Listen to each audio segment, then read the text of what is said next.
it is a beautiful and busy day in the neighborhood. And yes, I am in my own neighborhood. I'm so excited to take you guys on this garden tour because I'm at a friend of mine. Her name is Elaine, and she and I have known each other forever. In fact, our kids grew up together. We did carpool together. She has lived here about 30 years, about the same amount of time that I have lived in the neighborhood. She's right around the corner from me in this absolutely beautiful 1930s red brick Federalist style house. And she not only has a beautiful home that she keeps impeccably, but she also has just a really wonderful garden. And this is so fun, you guys, because I just called her and I said, I want to do a garden tour this weekend. Can we pop over? And even though it's been kind of windy and she's got some limbs down, she said, sure, because she is a good gardener. She stays on top of it. And this is what her garden looks like even after she has been out of town for a little while. But before we come in, I want to show you a perfect example of what I call turning a very common plant into something extraordinary by limbing it up and beautifully manicuring and pruning it. So this is just a common burning bush. She said when it was, oh, yay high, that she took pictures of her kids in their Easter outfits, and as it grew, instead of letting it just get bushy and out of control, she continued to maintain it and prune it ever so beautifully. And now it just arches delicately over the wrought iron fence that comes into her driveway. So it's just a beautiful example of taking care of what you have and the transformative magic of good pruning. So now I'm going to show you this beautiful garden in a moment, but right now I want to point out another feature. She has great borrowed landscape. So this is a wonderful arbor. It's on the east side of her property, just beyond her fence. She's good friends with the neighbor next door. And this is a mammoth mature wisteria vine that very happily is beautifully maintained by the homeowner on the other side, and it blooms magically and magnificently in the spring. I have been here when it's in bloom, and the fragrance is just really overwhelming. So she is very fortunate to have great borrowed landscape. And as a tip, I know a lot of times it's out of our control, but if it's in your control, within your control, to help your neighbor transform something that may look a little bit unsightly into something that looks magnificent, then do what you can to beautify even the borrowed landscape beyond the boundaries of your own property. Okay, so now let's move into her backyard. I want you guys to know she has 3 dogs, and it can still look this good. Now, it hasn't always been easy for her, and she has finally, over the years, developed a strategy, found the right type of grass, transformed some of her landscape with gravel and such to make it both dog-friendly and gardener-friendly, and it's really a beautiful space right now. So Stewart, if you want to do a big reveal and kind of just do a slow circumnavigation of her backyard. Now, one of the things that I love about my neighborhood is there are gorgeous mature trees, and Elaine is just very, very vigilant about making sure that they're pruned beautifully so that they stay happy. Because you have to do that in Oklahoma, where wind and ice storms can wreak no end of havoc, and a well-pruned tree is much more often a healthier tree. So she has her own little garden rooms, and this garden room is very nostalgic for me, you guys. We put this in, I was asking Elaine before we started taping, how long has this little potager, this little garden over here been in place? And she said we did it about 20 years ago. And when it was first implemented, when we first designed it, we painted all of this white, to mimic and repeat the white color on the trim work of her home. Now it has really aged charmingly, and I love the way it looks. It has a very neat, tailored but kind of older Gothic quality to it. Now, sadly, as I said, this has been here for about 20 years, and how I thought to come over and do a garden tour is because Elaine called me and said that now, after 20 years, it's really starting to show some disrepair, show some signs of distress, and we're going to change it up and more accurately reflect, I think, the homeowner Elaine's tastes as they are right now. So this has 2 gates. One from the front, and you can also access it from the back side, and I'll show you that. We'll go in here, and I can also find out for you and kind of point out to you what she's got growing in here. I know one of the things you're going to ask me is, Stewart, if you can really zoom in on that sweet sign she's got there that says Elaine's Garden. Elaine is all about garden ornament, and she probably won't mind my saying that she is a very sentimental gardener. And practically everything in her garden that is of a garden in the garden ornament category has some kind of sentimental meaning. A lot of them come from her mom, gifts from friends. So a lot of her adornments are things that have very special meaning to her.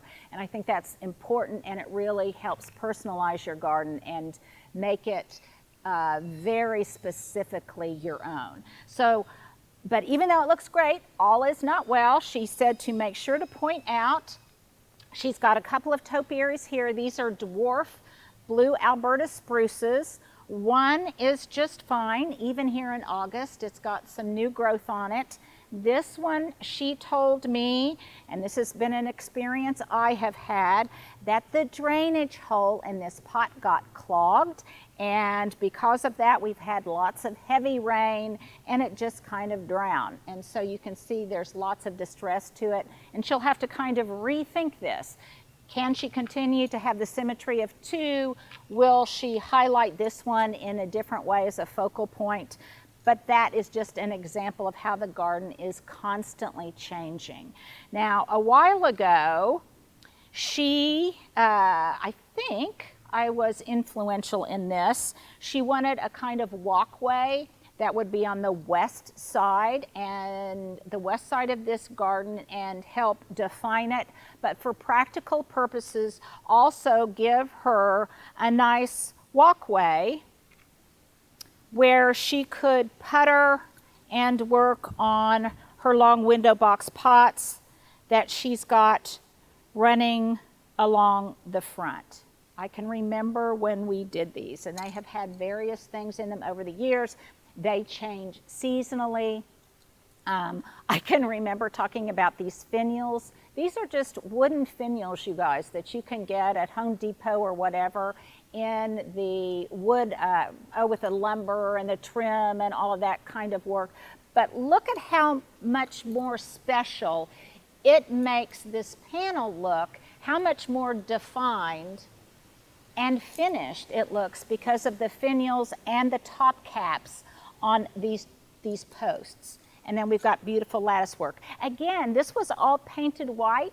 It was very, very sweet, but I also love the way it's aged. So I can't wait to show you guys how we're going to do a makeover on this garden, primarily because of structural reasons and how it reflects her new taste. We'll probably do that on LVTV, so you want to follow along. I also love the way she has allowed different things to creep through the lattice work.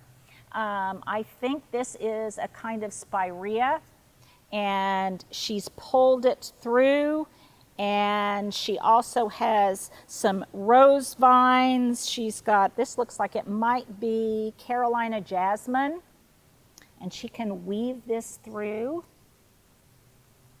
If you've got kind of a shady spot, a Carolina jasmine is a pretty good option for you. It needs some sun, but can handle some shade. And then in late spring, early summer, she's got a magnificent rose that she, again, really keeps tidy and stays on top of it. I think she's pretty good also about keeping a garden journal and knowing what she needs to do when. As gardeners, we kind of grew up together and we learned along the way from other people in the neighborhood and from garden mentors we had in common.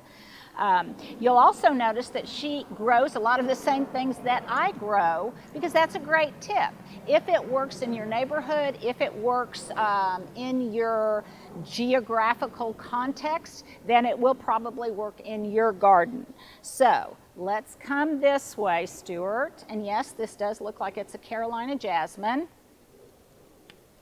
This is a southern living plant. We did a video on this once, and I'll try to put a link to that video below if you want to watch it.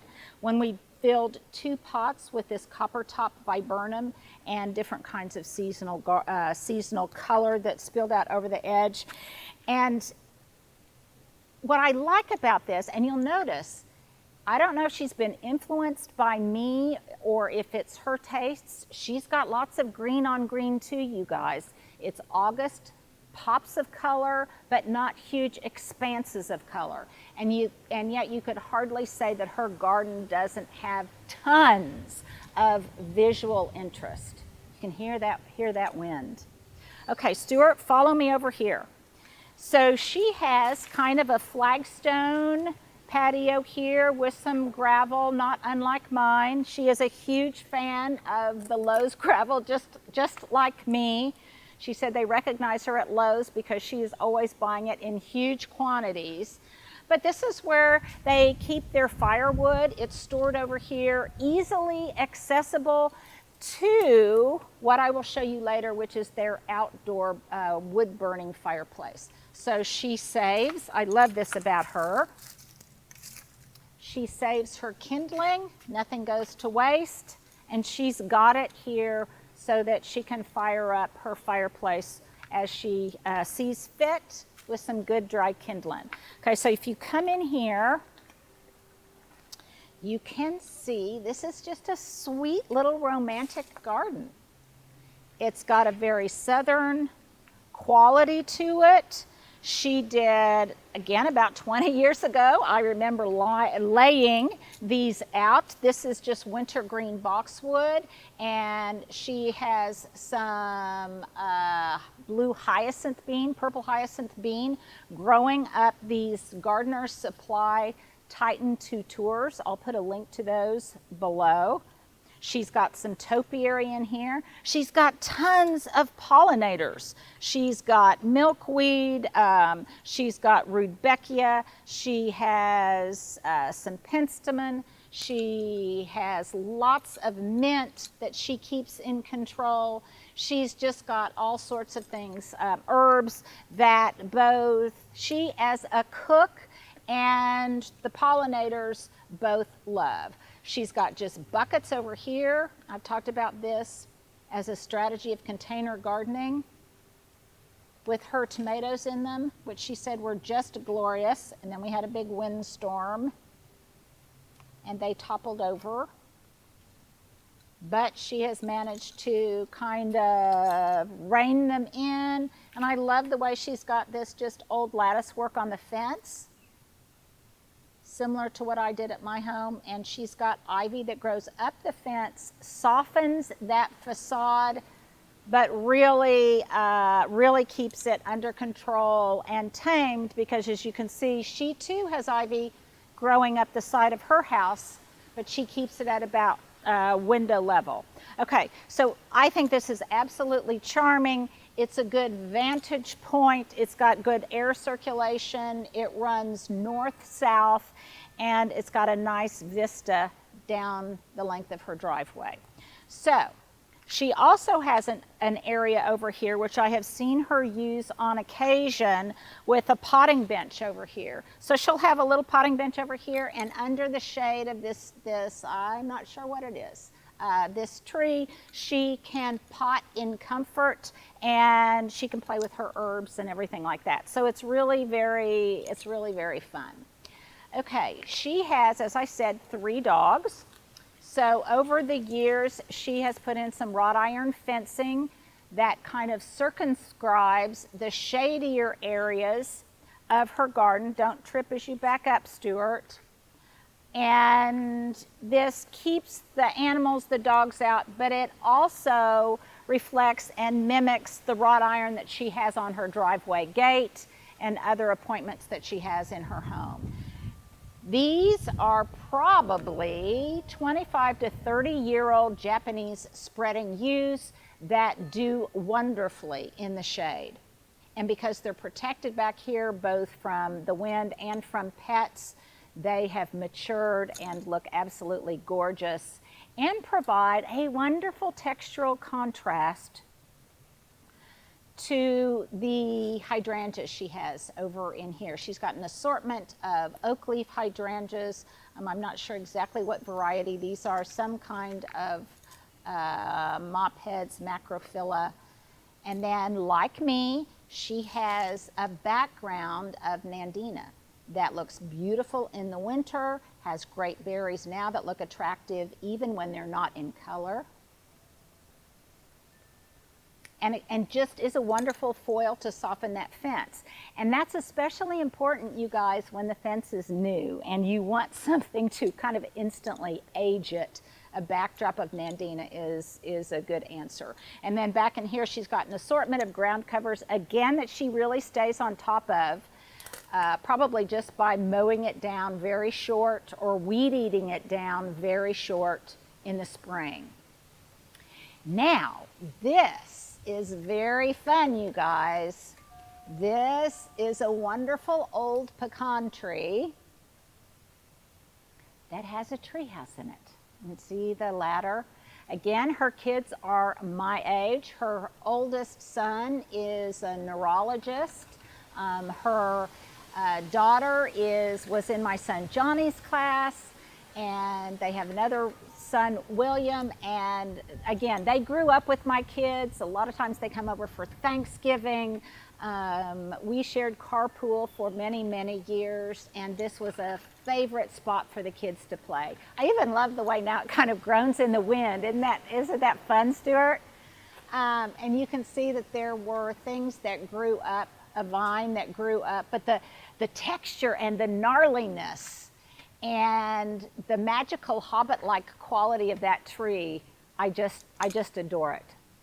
Now, another magical touch that Elaine has out in her garden is she has lots of, she's got lots of wind chimes, cowbells, whatever they're called, that have aged. Stewart, if you kind of can focus on them, they're behind you in this magnificent southern magnolia. Don't you just love that sound? It's a wonderful counterpoint. One of the reasons we love our neighborhood is that there are a couple of churches in nearby, and we can often hear the church bells. And this is just another lovely oral sensory quality to just this landscape. It's just really, really wonderful. Now, in the back in the corner, you can see this is where she's got her composting station. This is in the northwest corner. She is a brilliant composter. I am very jealous of the amount of space she has in which to compost. And as I have said many times, she is a much better gardener than I. She's extremely fastidious, and she just does a brilliant job. And I love the way that she has nailed on some metal sheeting on the side to protect the fence so it doesn't rot out from the compost. And she's got a little storage area back here. And then this is an example of what I like about turning, again, something that may not be really special into something that is more special. And this is something I do a lot with people, and that is if you've got a utility shed or whatever, make it look like it's a real structure by putting an awning on it. You could hang a knocker on the door. You could put lights on either side of the door, and that instantly makes it look as if it was part of the property overall and not just a storage shed. And she asked me not too long ago, she said, can I take out some frustration during COVID on these huge, they were massively overgrown and not real healthy. And she just pruned them back hard, and I just told her it was a risk worth taking. Just prune them back hard and see what happens. And she did, and they're flushing out. And hopefully she'll be able to create maybe a couple of cones or something. You can see we had lots of wind here lately. So Stewart, don't fall on any of these brambles. So Stewart, if you could kind of pan this area, you can see how this entire walkway, again, circumscribes and circumnavigates her backyard. Now, I know some of you are going to ask what kind of grass she has, so let me talk about the grass, which has been an issue for years. And it's one of the reasons that she has this gravel expanse in the back, because like me, she really had trouble in the shady areas to grow any kind of a good stand of turf. She tried fescue for years. She had Bermuda. Neither one was a good solution for her. But this year, she said she decided to try zoysia, which I know in some areas can be very difficult and problematic because it grows by runners. But here again, she has 3 dogs, and this is the first time I've ever seen her grass look this magnificent in August. She's been taking care of it just brilliantly, she said, with lots of organic chicken manure, and we've had lots of rain, and she waters it very frequently. So she's got a great stand of turf. She always, again, thinks about her kiddos. It is a place for the family to live. After all, I too have swatted this ball many times myself. I'm sure it's a great form of Prozac or something for times during COVID. Okay, so come over here, and nice little seating area where you can enjoy. Stewart, if you can turn around, if I were sitting on this bench, I guess I could sit on this bench, this would be my view. And I think it's a wonderful thing to do when you're designing your garden, when you're playing in your garden, to always look at it from different vantage points so that you appreciate every perspective and every view. And it's a way to maximize the beauty, the utility, and the property itself of small gardens. That she's like me, she loves old mossy things. Look at this great pot. She's got it filled just with impatiens, more nandina in the background. She also, this outbuilding could have just been very meh, but she, with paint, just highlighted the trim. So again, that makes it's a very easy solution, and it elevates the sophistication factor of it big time. And so this walkway then comes over here to this magnificent pergola arbor. I asked her how long this had been here. She and I were trying to think, probably 15, 18 years. But it's all about comfort under here. She's got a ceiling fan. There's a little fountain here, and she's got her collection of succulents and things. And then look at this fabulous wood-burning fireplace over here. Now here is a design tip. When she was, and I think I helped her, gave her some input on this design, None of this kind of stone was featured anywhere in her house, or on her property in the past. And we wanted it to somehow blend in with her existing architecture. So to do that, to kind of merge the two styles, we did incorporate some brick, so that the brick reflects the federal style of her house and repeats this hardscaping element. So isn't this just a great place, you guys? Just a great place to hang out. It's especially wonderful in the fall. She too has Boston ivy growing along the top, and it's got great berries, and in the fall it's really, really beautiful.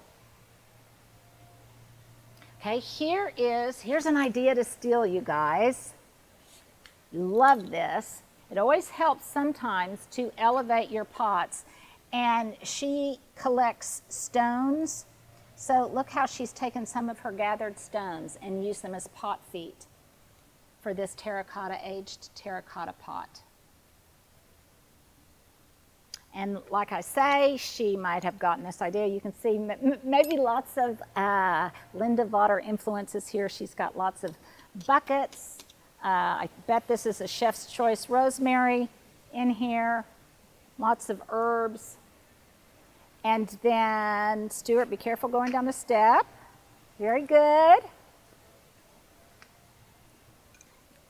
If you have a trouble spot, you need a plant that just looks good year-round. Put some variegated liriope in it. Looks great, looks soft, green on green, great textural contrast. And then over here, she's got her assortment. Look, she made a topiary. She goes, I got my Linda Vater on and I made a topiary. And she's got her collection of terracotta pots here. So it's just a wonderful landscape, you guys. Before we leave, I want to show you one more thing. I can remember when we talked about pruning up this English holly. It was solid all the way down to the ground. It kept growing out into the pathway, and we just decided to prune it up into a tree form so that there's room underneath it, not only to walk, but also to grow things that lends more softness and more textural complexity. So I hope you guys liked this little tour of my friend Elaine's garden. Stewart, I didn't mention in the back, she's got a nice additional seating area with a metal chair back there, some boxwood spheres. Some of my famous gravel from Lowe's is there waiting to find a new home. And it's just a beautiful, family-friendly, pet-friendly, gardener-friendly, that's hard to say, gardener-friendly place to hang out.